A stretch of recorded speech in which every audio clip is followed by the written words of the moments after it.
mieux que la vie. Mes lèvres célèbrent tes louanges, car ta présence vaut mieux que la vie. Oh, car ta présence, Seigneur, elle vaut mieux que la vie, Saint-Esprit de Dieu, car ta présence, Seigneur, elle vaut mieux que la vie, car c'est elle qui annule la chair. Elle réduit le péché à l'impuissance, elle annule la peur, elle détruit les faiblesses, elle détruit, Seigneur, l'intimidation. Saint-Esprit de Dieu, elle donne de l'assurance, elle donne du courage. Oh Saint-Esprit de Dieu, elle guérit, elle restaure et nous désirons, nous réclamons cette présence. Mes lèvres célèbrent tes louanges, car ta bonté vaut mieux que la vie. Seigneur, merci. Merci ce matin. Merci pour la vie. Merci pour ta présence et ta bonté, Seigneur. Elle vaut mieux que la vie. Elle vaut mieux que le mariage. Elle vaut mieux que les enfants. Elle vaut mieux que le ministère. Elle vaut mieux que les exploits. Elle vaut mieux que les bonnes œuvres que nous voulons accomplir, Saint-Esprit de Dieu. Elle vaut mieux que tout ce que tu vas nous donner, la prospérité financière et matérielle.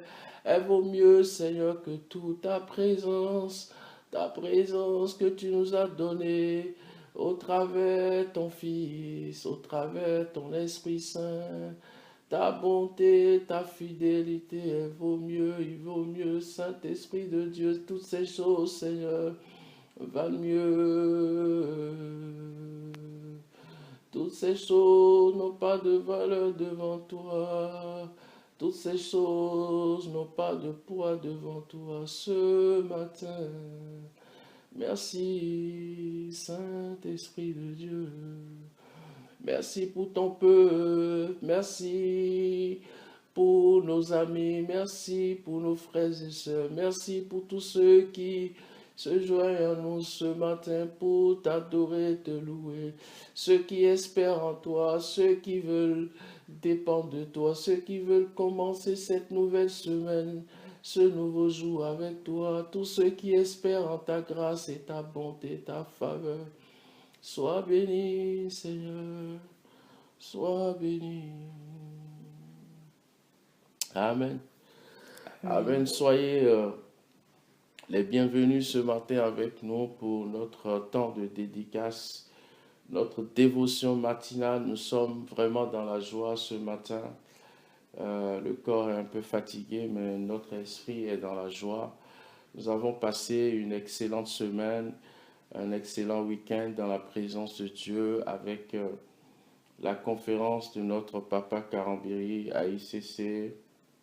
C'était un temps merveilleux dans sa présence et je bénis Dieu pour des hommes de Dieu comme pasteur Karambiri et nos pasteurs de ICC qui ont eu l'initiative d'inviter celui que j'appelle le maréchal. Nous avons été richement bénis et merci pour le Saint-Esprit parce que tout au début de la semaine, le Saint-Esprit nous a déjà mis sur le bon chemin. Et si ceux qui nous lisent ont remarqué les posts les partages de mardi, de mercredi et même de samedi matin, nous incitons, nous étions en train d'encourager les uns les autres à soupirer d'après la présence de Dieu. Et merveilleusement, c'était le thème du séminaire. Nous nous réjouissons de ce que le Saint-Esprit nous conduit chaque jour. Il y a un seul réseau, il y a un seul réseau, il y a un seul réseau céleste. Il y a une seule radio céleste qui émet, et c'est les ondes du Saint-Esprit, et que toute personne normalement qui est connectée à cette onde doit être mise à jour, doit être au courant, ne doit pas être surpris de la pensée de Dieu pour chaque semaine, pour chaque mois. parce que nous formons tous un seul corps. Et donc, c'est dans ce sens que je vais nous encourager cette semaine euh, à comprendre que parmi les choses que nous avons héritées de la part de Dieu, Dieu nous accorde au travers de Jésus, Dieu nous accorde sa présence. Nous avons désormais au travers du nom de Jésus, du sang de Jésus, de l'œuvre de la croix, nous avons au travers notre Seigneur Jésus-Christ accès à la présence de Dieu. Donc le thème de notre exhortation cette semaine sera le fait que nous avons accès à la présence de Dieu. Et notre texte de base ce matin se trouve dans Exode 34, Exode 33 et 34.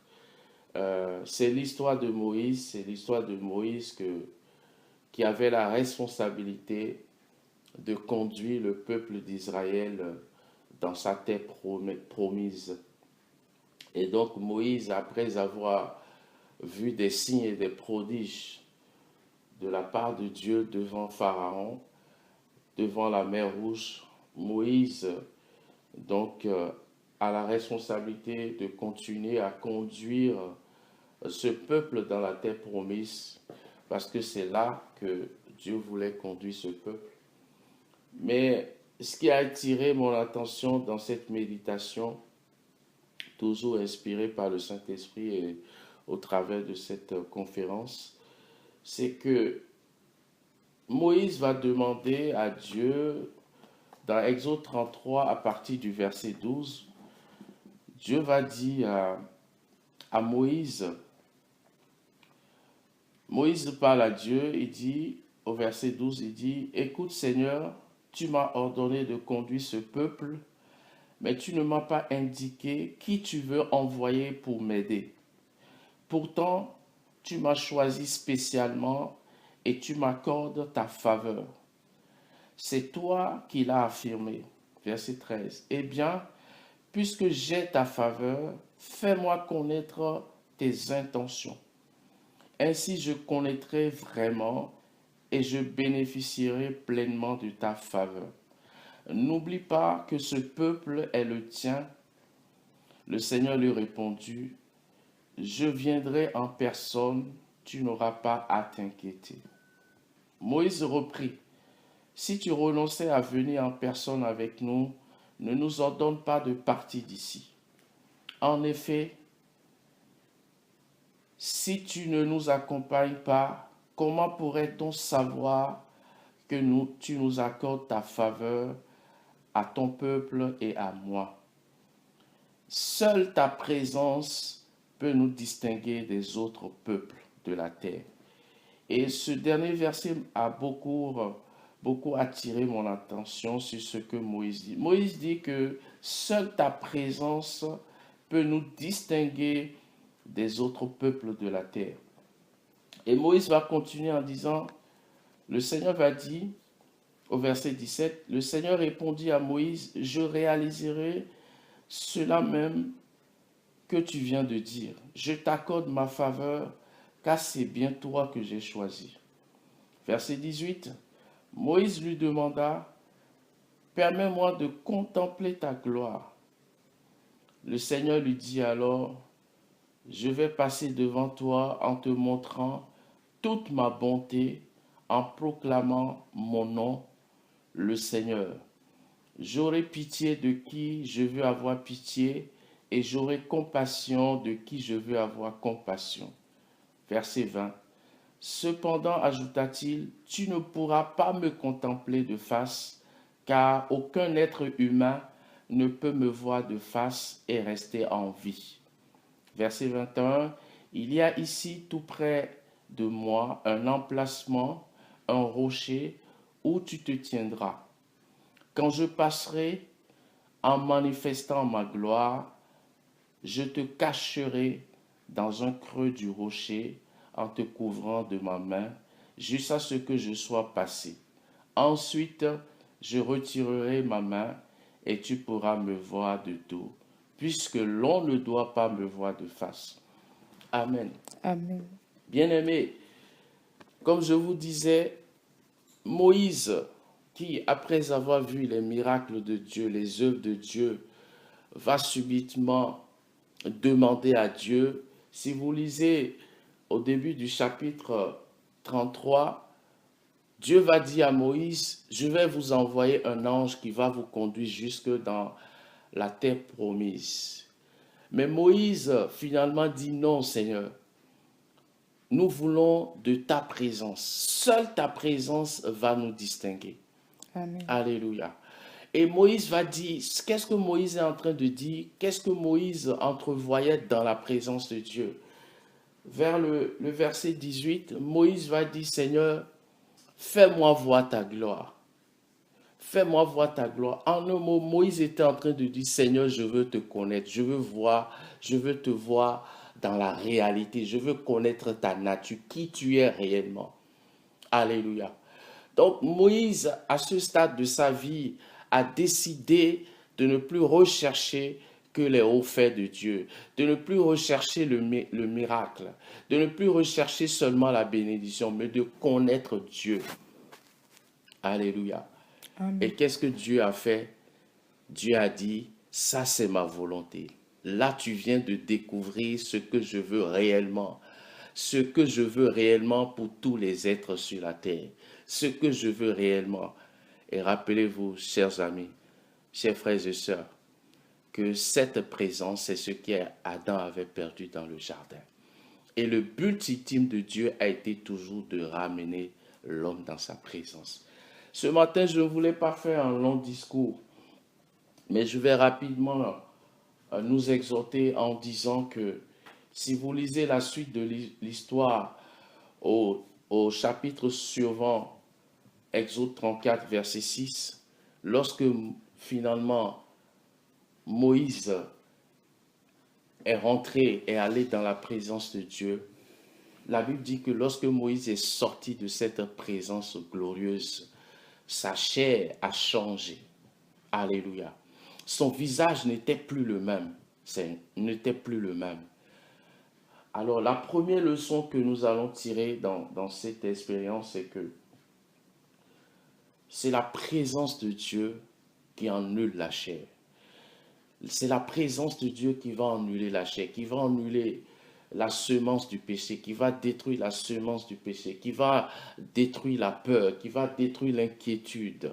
Alléluia. Amen. Et lorsque Moïse va demander à Dieu, révèle-moi qui tu es, quand Dieu va se présenter devant Moïse, Dieu va prononcer son nom. Il va prononcer son nom.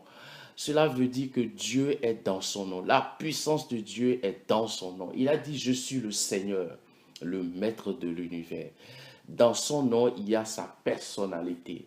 Ensuite, Dieu va dire, je suis bienveillant. On va lire cette partie. On va lire cette partie. Dieu va dire, dans son nom, Dieu va dire, je suis le Seigneur. J'aurai compassion de qui je veux avoir pitié et j'aurai compassion de qui je veux avoir compassion. Bien-aimé. Et il répète encore. Dans Exode 34, à partir du verset 6, il dit, je suis le Seigneur, je suis un Dieu compatissant et bienveillant, patient, d'une immense fidélité,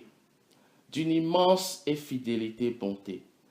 Je manifeste ma bonté envers les hommes jusqu'à 1000 générations en supportant les péchés, les désobéissances et les fautes. Mais je ne tiens pas le coupable pour innocent. J'interviens contre celui qui a péché, contre ses enfants, ses descendants, jusqu'à la 3e génération. Et la Bible dit au verset 8 que, en toute hâte, Moïse se jeta à terre pour adorer le Seigneur. Oui, Dieu vient de se révéler à Moïse. Dieu veut se révéler qu'il y a un Dieu qui est très compatissant, un Dieu bon, un Dieu qui est lent à la colère, un Dieu qui supporte les péchés, un Dieu qui supporte les péchés, qui est patient. Dieu venait de montrer son cœur, sa nature à Moïse. Alléluia. Amen. Bien-aimés, approchons-nous. Approchons-nous de sa présence. Profitons de sa présence. Seigneur, que tu nous aides ce matin à saisir la richesse qui est dans sa présence, à comprendre comme on nous a exhorté cette semaine, que tout ce que nous désirons se trouve dans la présence de Dieu. Seule ta présence peut nous distinguer. Seule sa présence peut me rendre différent. Seule sa présence peut me rendre semblable à lui, semblable à Christ. Seule la présence de Dieu peut me permettre de manifester le caractère de Dieu, le fruit de l'esprit. Parce que dans la présence de Dieu, tout ce qui est humain s'arrête et la divinité commence. Les fruits de l'esprit sont manifestés, sont libérés dans la présence de Dieu. Amen. Alors que le Seigneur nous aide ce matin, profitons, activons par la louange, par l'activation, par l'invocation de son nom. La Bible dit que dans Matthieu 6, il est dit que entre dans le lieu secret comme le Père Candy nous a exhorté cette semaine. Le Saint-Esprit est avec toi, la présence de Dieu est avec toi. Prenons conscience de cette présence glorieuse. Dieu a dit à Moïse, l'homme ne peut pas me voir et vivre. Mais au travers de Jésus-Christ de Nazareth, nous avons contemplé la gloire de Dieu, son caractère, sa nature. Jésus a manifesté pleinement la bonté de Dieu, la fidélité de Dieu, les compassions de Dieu, l'amour de Dieu. Dieu est bon. Alléluia. Amen. Dieu est bon. Cette semaine, levons-nous, marchons, soyons conscients de cette présence et laissons les esprits d'intimidation, les esprits d'infériorité, de culpabilité en arrière et avançons. Que le Seigneur vous bénisse cette semaine. Allons dans la victoire et emportons avec nous la présence de Dieu. La présence de Dieu qui va ouvrir les portes comme ce fut le cas de Paul et Silas dans la prison. Va de l'avant, va là où c'était bloqué, va là où on t'avait rejeté, va là où tu n'avais pas trouvé de travail. Laisse-toi inspirer par la présence de Dieu. Bonne semaine à vous. À bientôt, que la présence de Dieu soit manifeste dans vos vies. Restons unis, bénissons-nous les uns les autres en Christ, au nom de Jésus. Amen. Amen. À bientôt.